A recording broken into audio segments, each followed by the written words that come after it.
Bíblicamente, los Estados Unidos no aparecen en las profecías bíblicas de los últimos días. Israel, bíblicamente, se va a quedar solo con Europa para depender del petróleo del Medio Oriente, y conforme pase el tiempo, la Confederación del Mediterráneo, que van a ser las 10 últimas naciones que se van a unir, lo vamos a ver con más calma y con más detalles, de acuerdo a la Biblia, antes de que venga Cristo y antes de que surja el anticristo, se van a unir 10 naciones, 5 del Medio Oriente y 5 de Europa. Van a formar un G10, o la Confederación del Mediterráneo, y esta Confederación del Mediterráneo es la que va a gobernar el mundo los últimos 3 años y medio de la semana 70 de Daniel, o de los comúnmente llamados 7 años de la tribulación.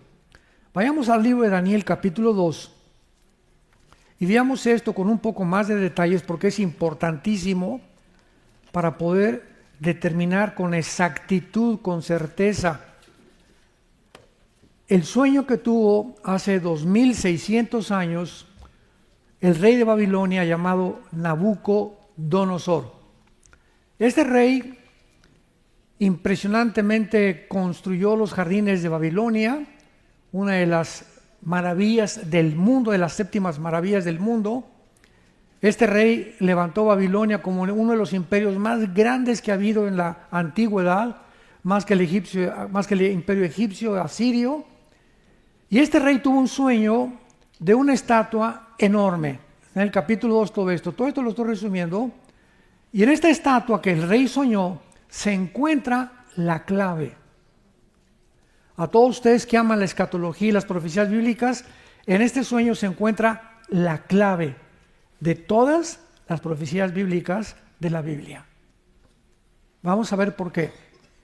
En este sueño, el rey Nabucodonosor vio una estatua que tenía la cabeza de oro, tenía el pecho y los brazos de plata, tenía el vientre de bronce y las 2 piernas de la estatua las tenía de hierro. Muy bien. Sin embargo, los pies de la estatua y los dedos de la estatua eran una mezcla de hierro con barro. Entonces el rey mandó traer a Walter Mercado, chamanes, brujos, espiritistas, astrólogos, etcétera, etcétera, para que le interpretaran el sueño. Pero él se los puso todavía más difícil a estos brujos y hechiceros y les dijo: primero dígame qué soñé antes de que me lo interpreten. Y si no me dicen qué soñé, les voy a cortar la cabeza a todos. Entonces, Daniel, que era un muchacho judío que fue llevado, exiliado a Babilonia, en uno de los sitios que Babilonia le puso a Israel, ya trabajaba en el imperio babilónico y estaba muy cerca del rey Nabucodonosor, quien los había enviado a prepararlos, a los jóvenes, eran 4 judíos, entre ellos Daniel, para que pudieran hablar el idioma de Babilonia, la cultura, las tradiciones y la comida. Entonces Daniel oye este mensaje que van a matar a todos los sabios de Babilonia, entre los cuales él se encontraba, y acude con el jefe de Nabucodonosor, un capitán de la guardia, y le dice: dile al rey que por favor nos dé un poco de tiempo porque vamos a orar, mis amigos y yo, y que nos permita orar y nosotros le vamos a interpretar el sueño. Entonces Daniel se pone a orar y dice claramente en el capítulo 2, versículo 19: entonces el secreto fue revelado a Daniel en visión de noche, por lo cual bendijo Daniel al Dios del cielo, y Daniel habló y dijo: sean bendito el nombre de Dios de siglos en siglos, porque suyos son el poder y la sabiduría. Él muda los tiempos y las edades, quita reyes y pone reyes, da la sabiduría a los sabios y el conocimiento a los entendidos.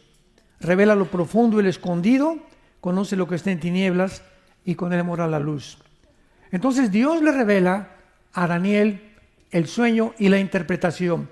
Y Daniel acude al rey y le dice lo siguiente, pongan mucha atención: oh rey, esa estatua, la cabeza de oro, representa a tu imperio. O sea, si ustedes quieren poner ahí en sus apuntes, ¿verdad? La cabeza de oro representa a Babilonia, que es igual a las naciones de Irak, de Siria y de Líbano. Porque en el Antiguo Testamento, la Mesopotamia, que significa entre dos ríos, cubría estas áreas geográficas que actualmente se separaron, pero en el Antiguo Testamento Babilonia era Siria e Irak de la modernidad, junto con el Líbano. Entonces, cuando le está diciendo Dios a Daniel, la cabeza es Babilonia, vamos a ir apuntando, porque estos son las naciones, escúchenme, estas son las naciones que van a formar parte del reino del anticristo. No va a estar San Antonio o Estados Unidos, ¿verdad? Ni ningún país tampoco de todo el continente americano. Lo vamos a ir viendo. Entonces ya tenemos Irak, Siria y el Líbano están apuntadas proféticamente para ocupar en los tiempos que estamos viviendo y después del arrebatamiento de la iglesia, parte de las tres naciones que forman el gobierno del anticristo. Qué interesante que ahorita se encuentra el conflicto ahí precisamente. Qué interesante, ¿verdad? Después le dice Daniel, el pecho y los brazos de plata representan otro imperio que va a suceder el tuyo, que de acuerdo a la historia fueron los medos persas. Y pónganle allí Irán. Ya tenemos 4 naciones. Irán. ¿Por qué? Porque Persia es el nombre de Irán en el Antiguo Testamento. Fue en 1985 cuando se le cambió el nombre de Irán a la República de Irán. 1935, perdón. Y en 1979 a la República Islámica, cuando sacaron al Shah y a toda la familia de los Paveda, ¿verdad? Se cambió el nombre a República Islámica y se convirtió Irán en un gobierno religioso 100%, donde el presidente está de adorno nada más. Los que gobiernan son los ayatolas, que por cierto acaba de morir el ayatolá Khomeini, que era uno de los principales líderes religiosos. Continúa Daniel diciéndole, y el vientre es otro imperio que va a suceder a los medos persas. Y de acuerdo a la historia fue el imperio griego de Alejandro el Magno, que aparece como un leopardo en el capítulo 8 de Daniel. En fin, todos estos imperios ya van desgranándose y desarrollándose en todo el libro de Daniel de una forma impresionante hasta culminar con el anticristo. Y este imperio de Alejandro el Magno se le llama al imperio más grande en velocidad que haya nadie en la historia conquistado. A los 20 años, Alejandro, hijo de Filipo de Macedonia, en menos de 10 años conquistó casi todo el norte de África, parte del Medio Oriente y el sur de Europa. Murió a los 33 años en Babilonia, en lo que es ahorita Irak. Ahí murió Alejandro el Magno, en lo que es ahorita Irak. Todo esto está relacionado impresionantemente. Muere aparentemente de una fiebre que tuvo muy alta, ¿verdad? Él se convierte en homosexual, Alejandro el Magno, en los últimos años, y desaparece el imperio griego. Y le dice Daniel al rey, y las piernas representan a otro imperio que es el hierro y que de acuerdo a la historia fue, después de Grecia, Roma. Entonces tenemos Babilonia, Medo-Persa, griegos y romanos. Es interesante que las dos piernas representen a Roma, porque Roma fue dividida en dos. Roma occidental, que quedó en Roma, duró 500 años. Y la Roma oriental duró 1500 años, que fue la que más duró, porque se extendió hasta Constantinopla, que es actualmente Estambul o Turquía. Entonces las dos piernas, vean ustedes, están una sobre el oriente y otra sobre el occidente. ¿Me van siguiendo? Oriente y occidente se dividió Roma. Y es interesante que Turquía es la única nación donde se encuentran dos continentes, el oriental y el occidental. Entonces, ahí en las dos piernas, los pies y los dedos que descienden del oriente y del occidente son una mezcla de hierro con barro. Leamos esta porción en el capítulo 2 de Daniel, que es lo más importante de lo que vamos a compartir. Versículo 43 al 45. Así como viste el hierro, sigue Daniel contando, mezclado con barro, se mezclarán por medio de alianzas humanas, pero no se unirán. Se van a mezclar, pero no se van a unir, como el hierro no se mezcla con el barro. Y en los días de estos reyes, de estas 10 naciones representadas por los dedos de los pies, en esos días el Dios del cielo levantará un reino que no será jamás destruido, ni será el reino dejado a otro pueblo. Desmenuzará y consumirá todos estos reinos, pero él permanecerá para siempre. De la manera que viste que del monte fue cortada una piedra, no con mano, la cual desmenuzó el hierro y el bronce, el barro y la plata y el oro, el gran Dios ha mostrado al rey lo que ha de acontecer en lo porvenir. El sueño es verdadero y fiel su interpretación. En esta imagen de la estatua, Daniel vio una piedra que venía del cielo y pegaba en los pies de la estatua. Y el momento en que pegaba en los pies de la estatua, se derrumbaba toda la estatua. Esta piedra es Jesucristo. Aquí lo dice claramente. Él es la piedra, Él es la roca. Entonces, en los días de estos 10 reyes, de estas 10 naciones, 5 gobiernos que van a formar en el Medio Oriente y 5 en el Occidente, porque el Imperio Romano abarcó Europa, el norte de África y el Medio Oriente. Hace mucho tiempo se estuvo manejando la idea de que el antiguo Imperio Romano iba a resurgir nada más de Europa y que el anticristo iba a ser romano o iba a ser italiano, porque el Imperio Romano, pues el Imperio Romano se nos olvida que también formó parte del norte de África y del Medio Oriente. Entonces descartaron esa sección, ese territorio en las interpretaciones que hace 10, 15 años se dio de este pasaje. Entonces aquí es muy importante que veamos que el momento en que la piedra golpea los pies, toda la estatua desarrolla, indicándonos el Espíritu Santo con esto, que cuando Cristo venga, estarán vigentes Irak, Siria, el Líbano, Macedonia o Grecia, ¿verdad? Y parte del Imperio Romano que va a formar parte del último gobierno del anticristo. Esto es muy importante porque si brincamos al capítulo 8, le estoy dando un bistec a partir.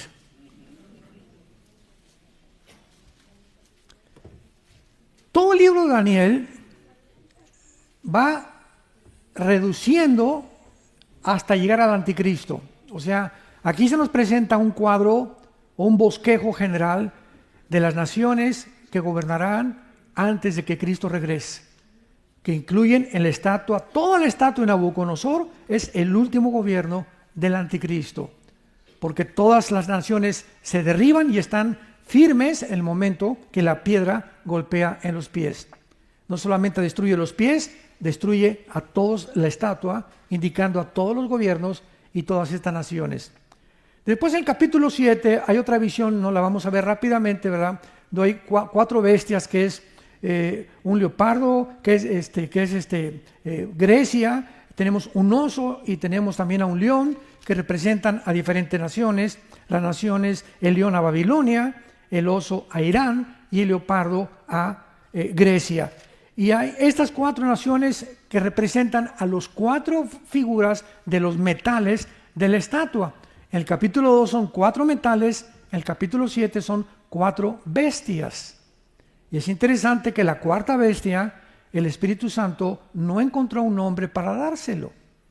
Encontró el oso, el león y el leopardo, pero la 4ª bestia, que fue Roma, y lo que viene del Imperio Romano, no encontró más que una bestia terrible y espantosa, porque va a venir de las naciones del antiguo Imperio Romano lo que se formará como la nueva generación del imperio griego y Roma, que fueron paralelamente iguales en su gobierno y en su política. Y en el capítulo 8 ya se resume y se olvida el Espíritu Santo de todos los imperios, y lo único que pone es a un carnero y a un macho cabrío. Capítulo 8, que es el occidente, ¿verdad? El carnero, y que es el macho cabrío, el occidente, que representa a el imperio griego o al imperio de Alejandro el Magno. Dice el versículo 5: mientras yo consideraba esto, un macho cabrío venía del lado del poniente sobre la faz de toda la tierra sin tocar tierra, y aquel macho cabrío tenía un cuerno notable entre sus ojos. ¿Quién es el macho cabrío? La Biblia no es de interpretación privada. Cuando leemos la Biblia tenemos que buscar la interpretación y decir, bueno, yo pienso que es esto, ¿verdad? Yo pienso que es San Antonio, yo pienso que es por aquí, o pienso que Nueva York es la Nueva Babilonia. Dejemos a la Biblia hablar. Vean el versículo 21. El macho cabrío es el rey de Grecia. La misma Biblia se interpreta a sí misma si tenemos la diligencia de continuar estudiando, leyéndola y tratando de la interpretar con la guía del Espíritu Santo. Entonces vemos aquí que hay dos confrontaciones entre Irán, que es el carnero, y el macho cabrío, que es Alejandro el Magno. Chocan los dos.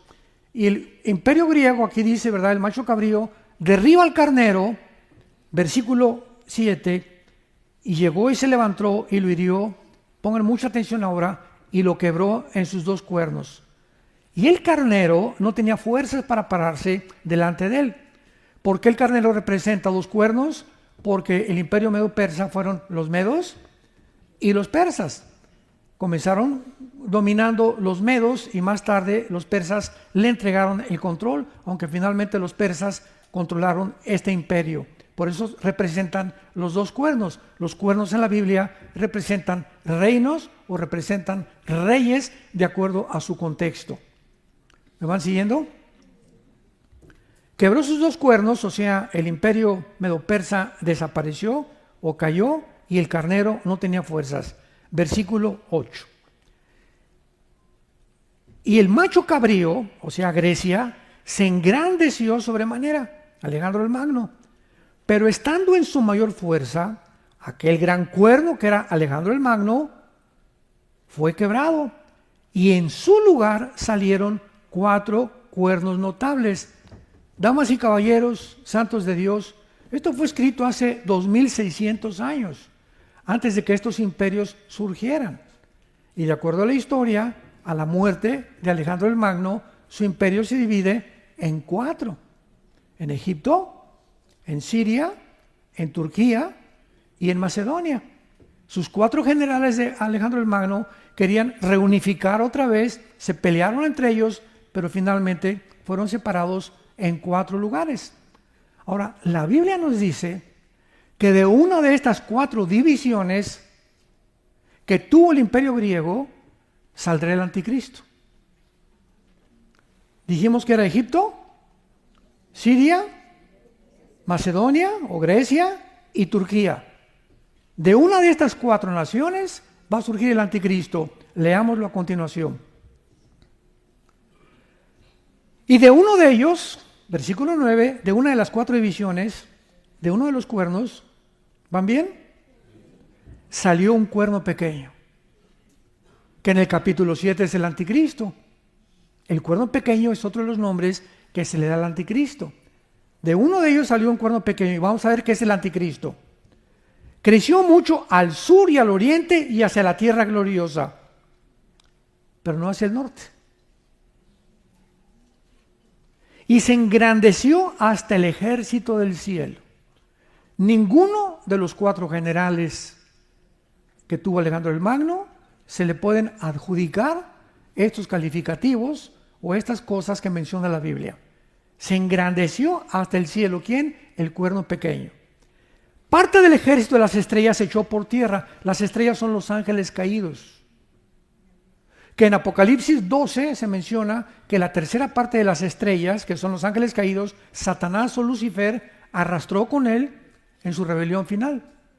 Vamos uniendo precepto sobre precepto, línea sobre línea, versículo con versículo, bajo todos un contexto. Y así es como podemos interpretar verdaderamente la Biblia.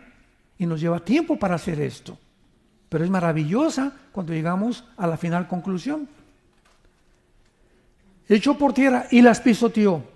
Aún se engrandeció contra el príncipe de los ejércitos, que es Jesucristo. Y por él fue quitado el continuo sacrificio, y el lugar de su santuario fue echado por tierra.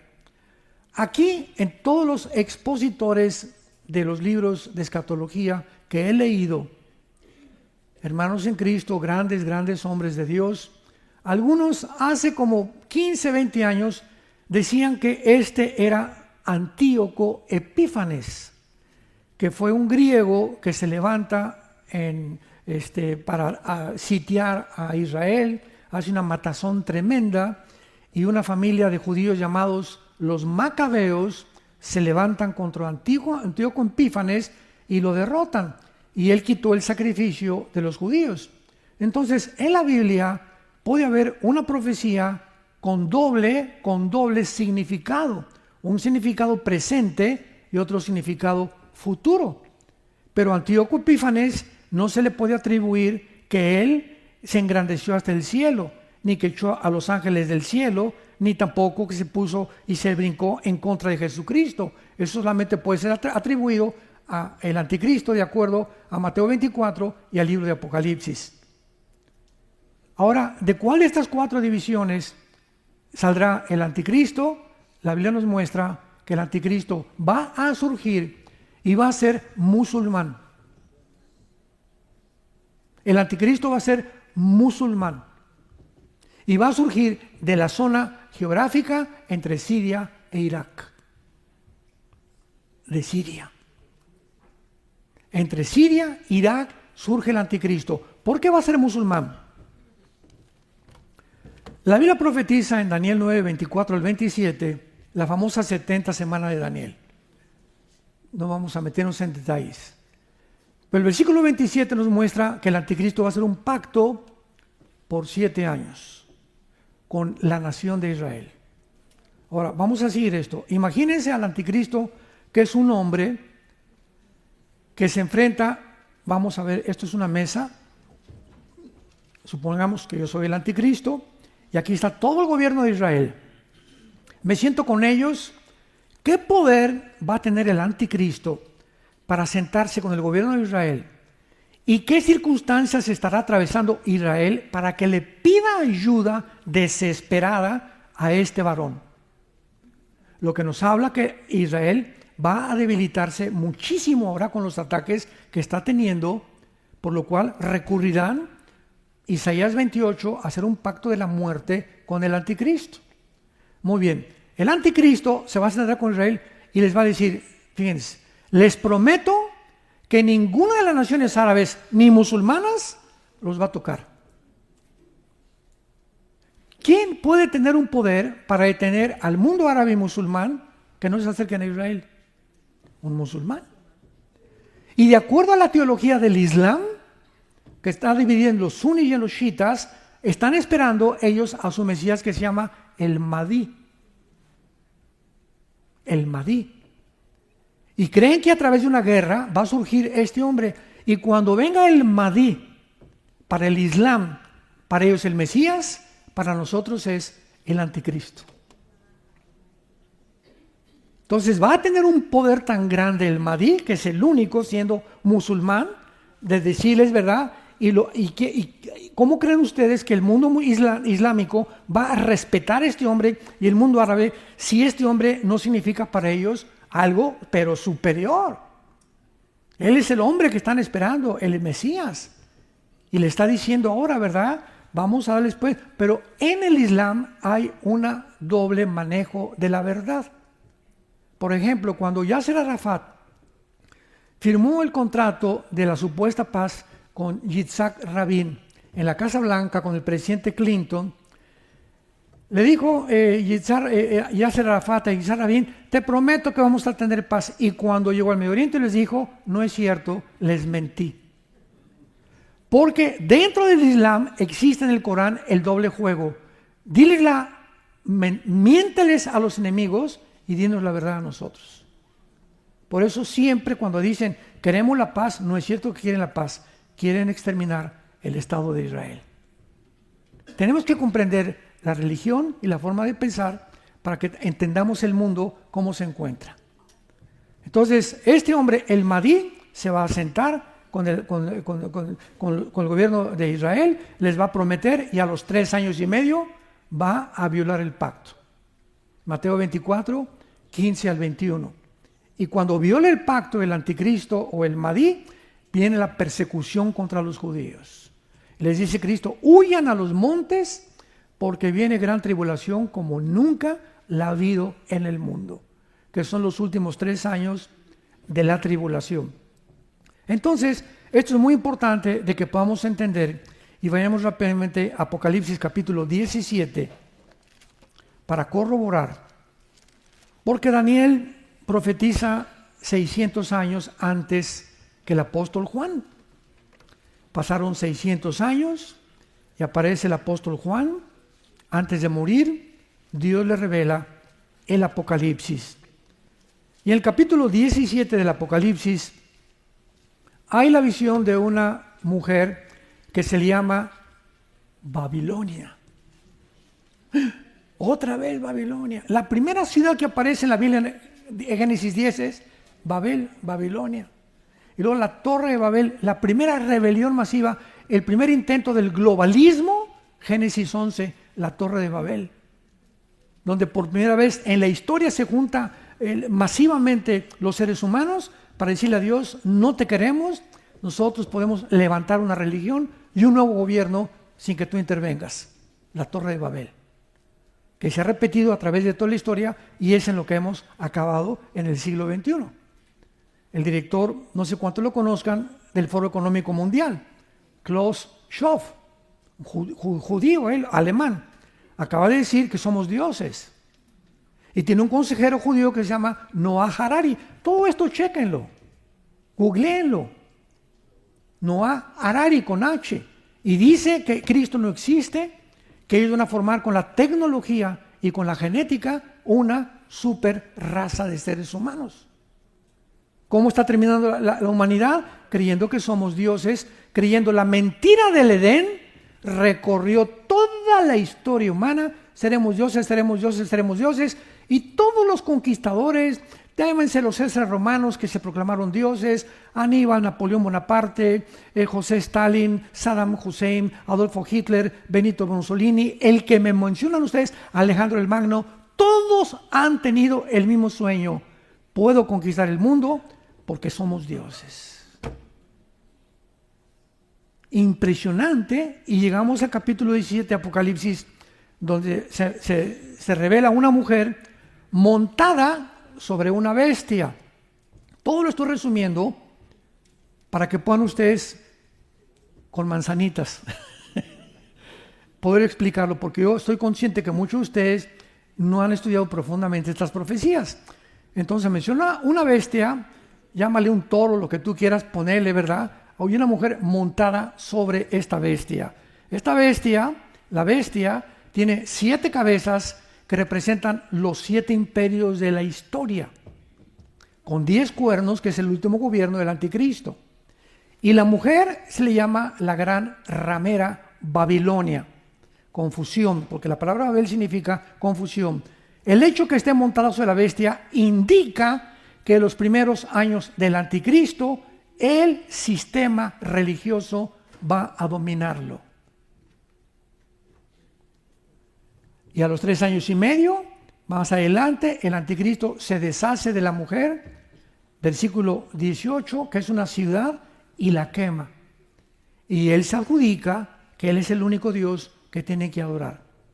Entonces, viene formándose ahorita en el mundo un sistema religioso y un gobierno mundial. Son los 2 objetivos de Satanás, desde la Torre de Babel. Unir a todas las religiones. Esto se llama el ecumenismo. Cuidado cuando ustedes oigan, porque está juntando, sobre todo Roma, está juntando Esto inició con el Papa Juan Pablo II en la ciudad de Isis.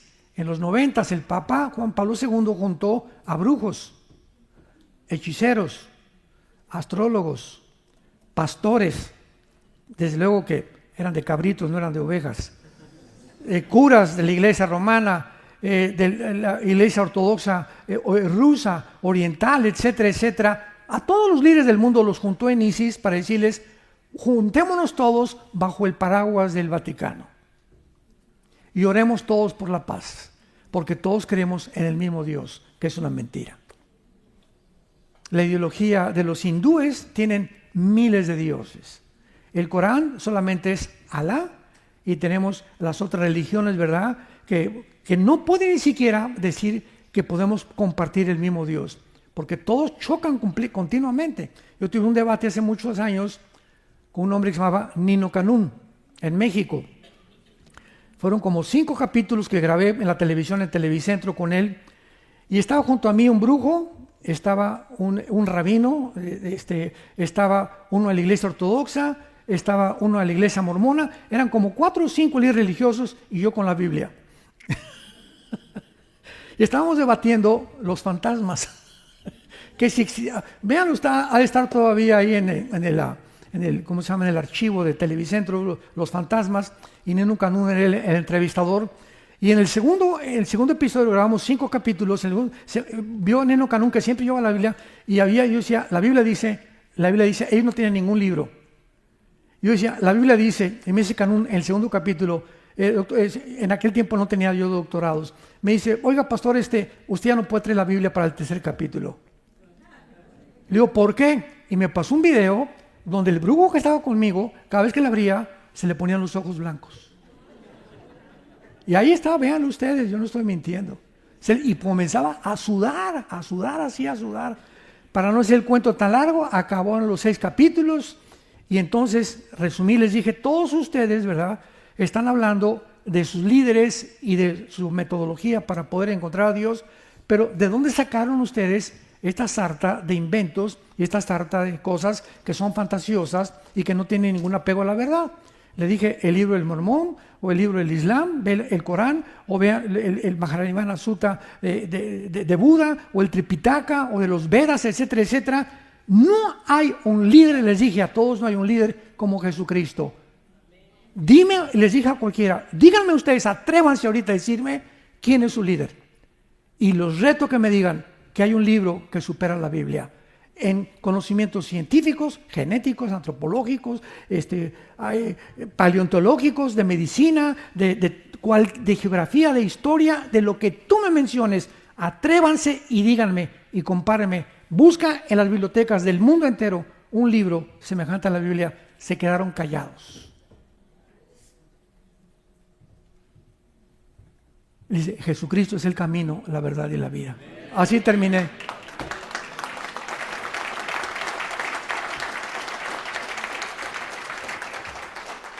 Pero este movimiento ecuménico va a ir desarrollándose más y más mientras más nos acerquemos, y se siguen reuniendo.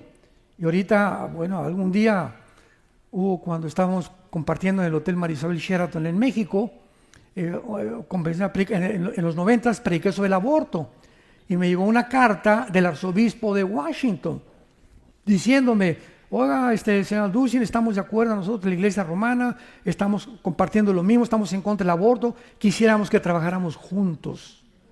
Me mandó una carta el arzobispo de Washington. Y yo le contesté, consulté, estuvimos orando, mi esposa con otros pastores, y le contesté: le agradezco mucho, es verdad, estamos en contra, pero no podemos trabajar juntos. Porque la Biblia dice: ¿podrán caminar los juntos si no estuvieran de acuerdo? Amós capítulo 2.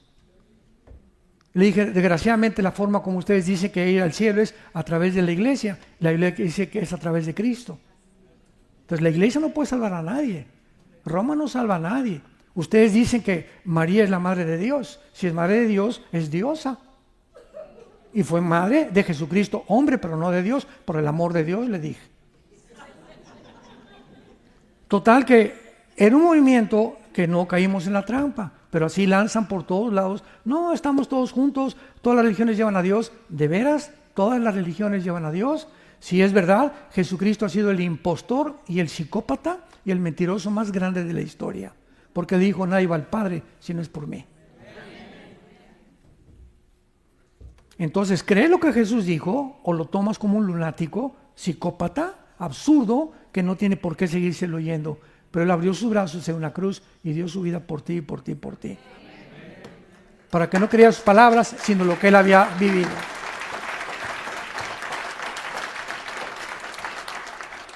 Ahora que vemos rápidamente estas naciones, es importante comprender eso. ¿Por qué hay barro con hierro en la mezcla de estas naciones? Bueno, porque 5 son del Medio Oriente y 5 son del Occidente o de Europa. Entonces, sabemos algo. Desde la presidencia del presidente Bush a principios del siglo XXI con las Torres Gemelas, el gobierno norteamericano trató de llevar la democracia al Oriente, cosa que es imposible. Volver democracia en Irak. Se equivocaron por no conocer la religión y las costumbres de los orientales. Por ningún motivo son puras dictaduras, puros reyes. Y como en Irán, como en el Líbano el gobierno está pintado, es el grupo Hezbollah lo que está ahorita gobernando Líbano, el grupo de las guerras revolucionarias, los ayatolás están gobernando Irán, el pueblo iraní es precioso, la gente de Irán es preciosa, son los gobiernos. El pueblo de Venezuela es precioso, el pueblo de los cubanos son lindos, en México también, el problema son nuestros gobiernos por los que tenemos que orar. Entonces, si no entendemos esto, no entendemos qué es lo que está pasando en el mundo. Entonces, si van a juntarse el barro con el hierro, es porque el barro representa al Medio Oriente, la cultura, las tradiciones. Israel es la única nación democrática en el Medio Oriente, la única. Y la Corte Internacional lo acaban de acusar de genocida a Netanyahu. Es increíble. No acusaron ni a Maduro, no acusaron ni a Castro, no acusaron a los de Hamas, ni a los de Hezbollah, pero es él el genocida. Ahora, ¿por qué hay este odio? Decimos en México, odio jarocho, en contra de los judíos. ¿Por qué no en contra del Islam? ¿Por qué no en contra de otra religión o de los budistas o los hindúes? ¿Por qué? Simplemente porque Dios escoge a una nación para levantarla, que se llama Israel. Se pudo haber llamado México, se pudo haber llamado Italia, pero a Dios le dio la gana que se llamara Israel, porque la palabra Israel significa los que luchan conmigo. Es lo que significa Israel, el que lucha con Dios.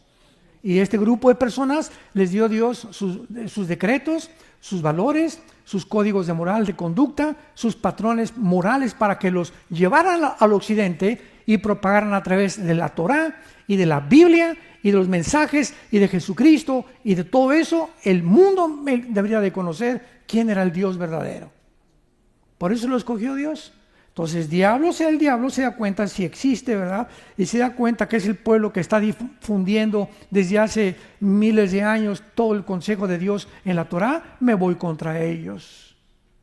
Y ellos son el objeto, por eso son el antisemitismo que ha surgido. Y lo vimos hace poco en las mismas universidades de Estados Unidos. Ahora, ante toda esta situación, otra pregunta: ¿por qué perdieron los enemigos de la derecha las elecciones de Estados Unidos? Cuando todo apuntaba, George Soros, millones de dólares, los Obamas, todos los medios de comunicación, lo que ya hemos visto, ¿por qué perdieron realmente? Increíble que ante todos estos ataques hayan fracasado y perdieron terriblemente. ¿Por qué? Tengo varias respuestas. La primera, porque la cultura norteamericana, abran los ojos, si no se dieron cuenta, aquí en Estados Unidos se había convertido en una máquina para mutilar los órganos sexuales de los niños. En California, el gobernador de California ordenó hace 6 meses, y no sabían, que a los 12 años los niños de California perdían la potestad de sus padres. Y que a los 12 años podía el gobierno llegar a una escuela elementary school, a una escuela primaria, y agarrar a un niño de 12 años y llevárselo el gobierno y meterlo a una escuela de transgénero. Y si los padres se oponían, orden de meterlos a la cárcel. Las mismas leyes en Canadá. Justin Trudeau, ¿verdad? Exactamente lo mismo. Mutilar y cambiar la identidad y el género a los niños. Y se había convertido aquí en Estados Unidos esto y ya nadie decía pío. ¿Por qué? Porque estaba saturado los medios de comunicación y el que dijera pío como el tiempo de las vacunas, venían sanciones. Además, el gobierno anterior propagó e implantó la ideología de género, legalizaron los deportes para que jugadores masculinos jugaran en competencias femeninas.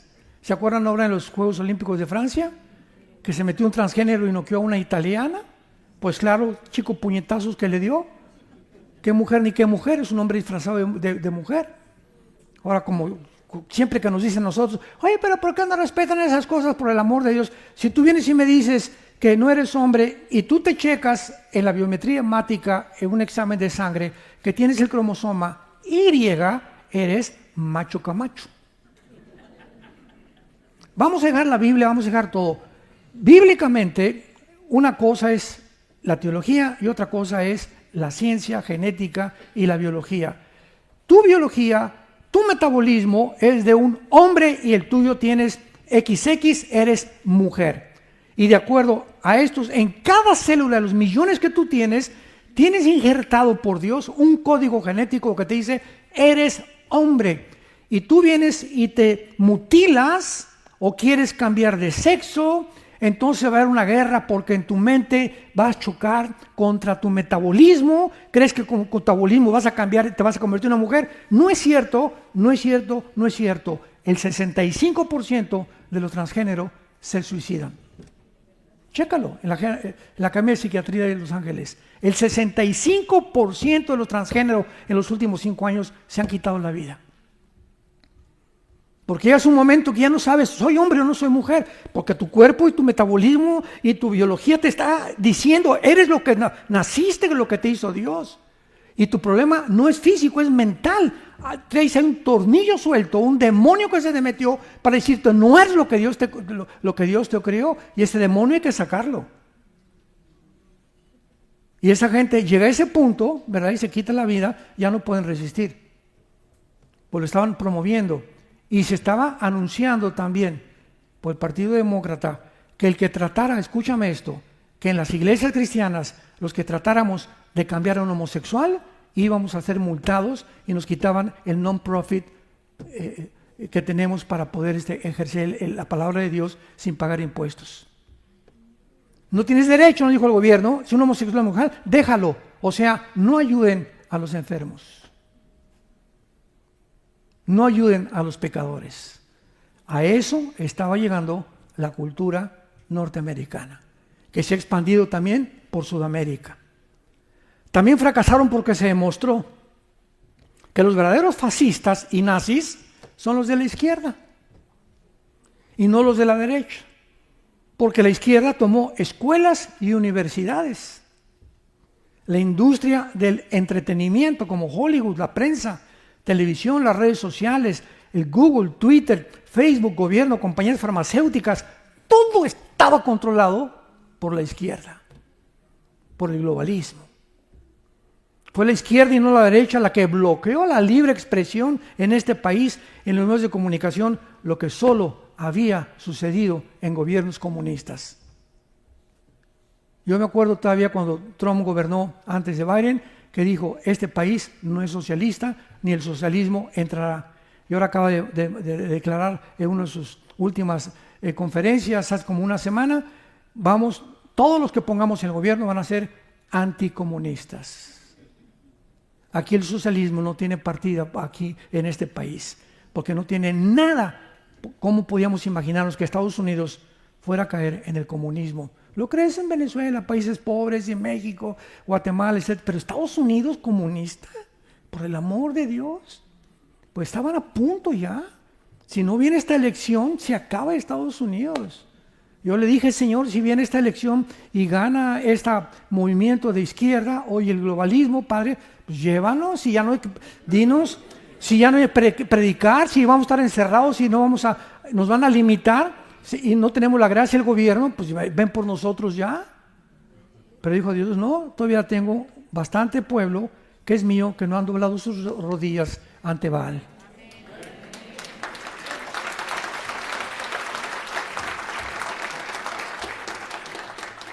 Pero la historia se repite, escúchenme esto, es impresionante. En cuanto viene esto, no, ¿cómo es posible que Trump con cara de Rottweiler y esto y el otro, misógeno, nazi, por aquí, por ahí esto y el otro?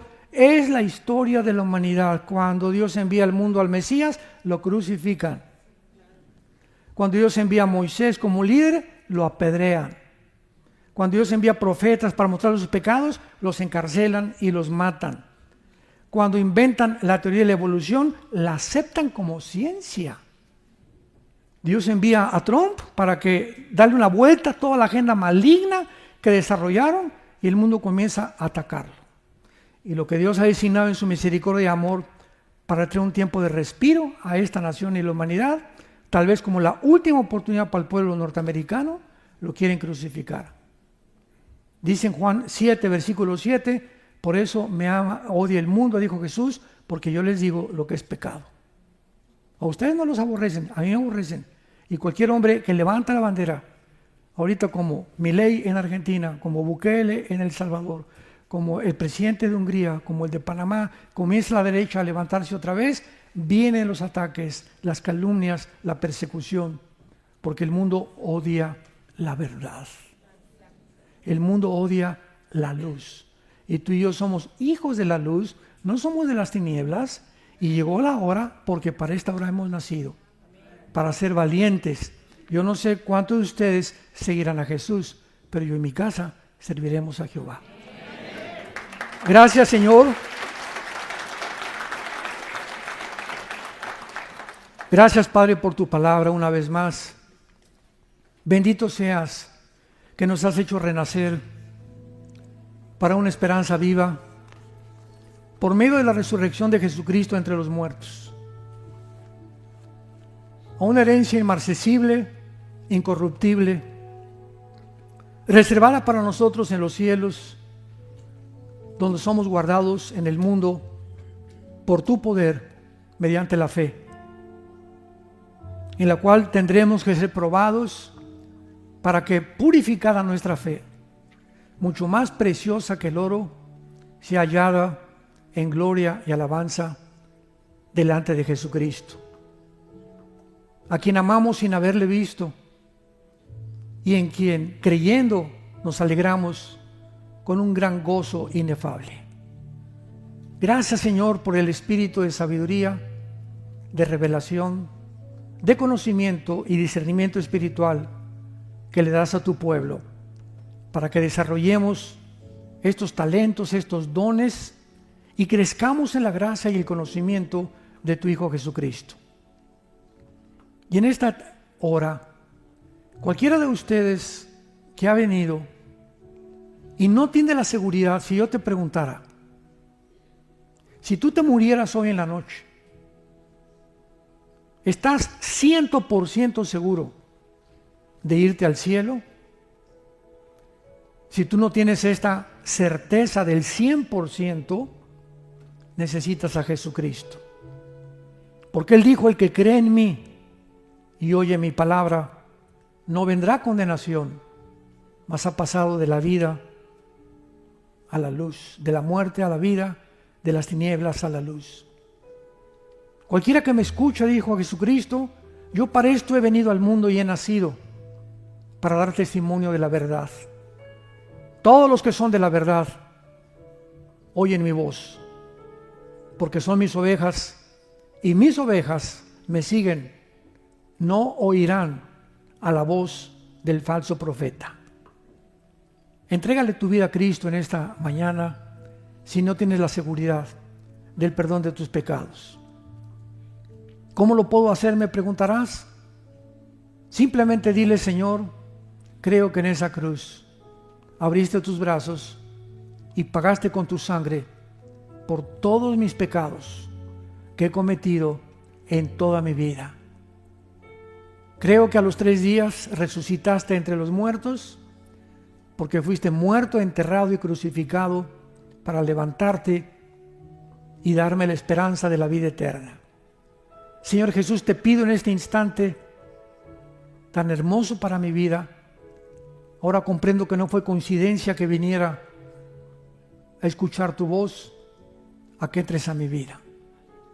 Entra a mi vida, Señor Jesús, como mi Señor y mi Salvador. Ya no quiero vivir más sin ti. Quiero rendirme a tus pies y pedirte que la corta vida que me has dado la pueda yo vivir para compartir este mensaje glorioso de que has resucitado para nuestra salvación. En tu nombre oramos. Amén. Gracias a Dios por la palabra de Dios. Gracias a Dios por la palabra de Dios. Gracias, Señor.